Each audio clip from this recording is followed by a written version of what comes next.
Perek HaMafkid, DAf Mem Beis, sponsored the Refuah Shalema for Yecheskel ben Bruria. The Mishnah discusses the definitions of negligence, the liability of an unpaid custodian. The first case, while traveling, the custodian bundled money in a kerchief and draped it behind him. The Gemara derives this from the manner the Torah requires one to transport his Meiser Sheni money to Yerushalayim. It says, V'tzaita hakesef biyodecha, it must be wrapped and in one sight at all times. The second case that the Mishnah mentions as negligence by the custodian is he left it with his minor children and did not close the door of the house properly. The Mishnah, the Gemara, actually digresses to discuss the manner of how one should invest his money. One should invest a third in real estate, 1/3 in merchandise, and maintain 1/3 liquidity. The next point the Gemara makes is one should say a blessing over his produce before he measures it.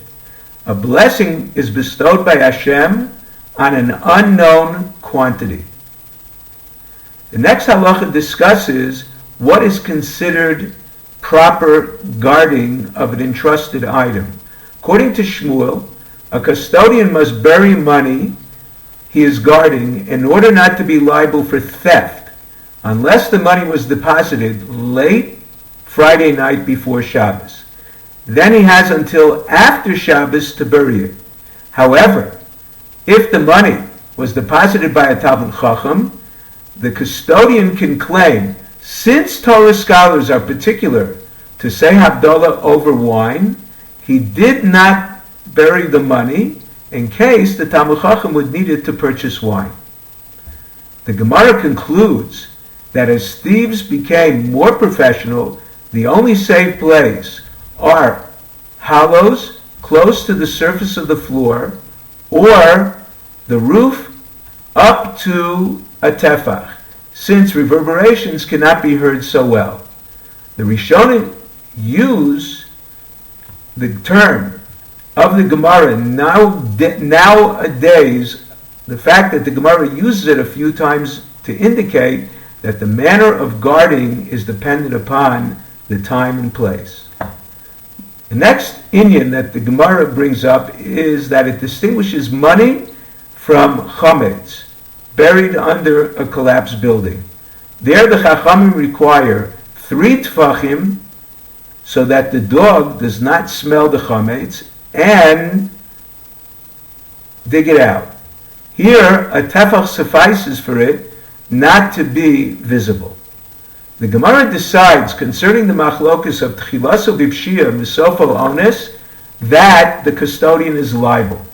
Therefore, an unpaid custodian who had money in a hut of willows is liable even if it was stolen, since it was not protected from fire. According to Rava, a custodian who claims he forgot the location of the entrusted item is also considered negligence. The next inyan is a custodian who deposited money with his mother, who did not bury the money, and it was subsequently stolen. Both the son and the mother are exempt as long as the son swears he gave the money to his mother and she swears she placed the money in a chest. Even though she did not bury the money, she could claim she thought her son may need them.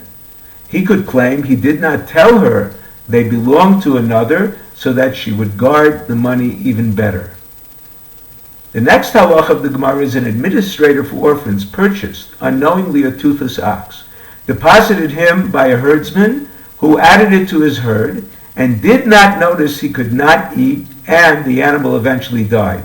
Since the owner only possessed the animal for a short while, he swears that he did not know the ox was toothless, and the herdsman, although a paid custodian, pays only 2/3 its value, or what we call a cheap rate, since it was mixed with his herd, and therefore he was unable to know that it did not eat.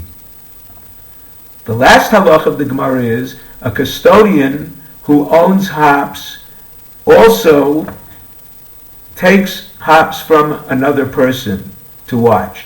His attendant took the entrusted hops instead of the custodian's to add to the custodian's beer. The entrusted hops were inferior, mixed with thorns, so they improved the beer slightly. The custodian pays that difference.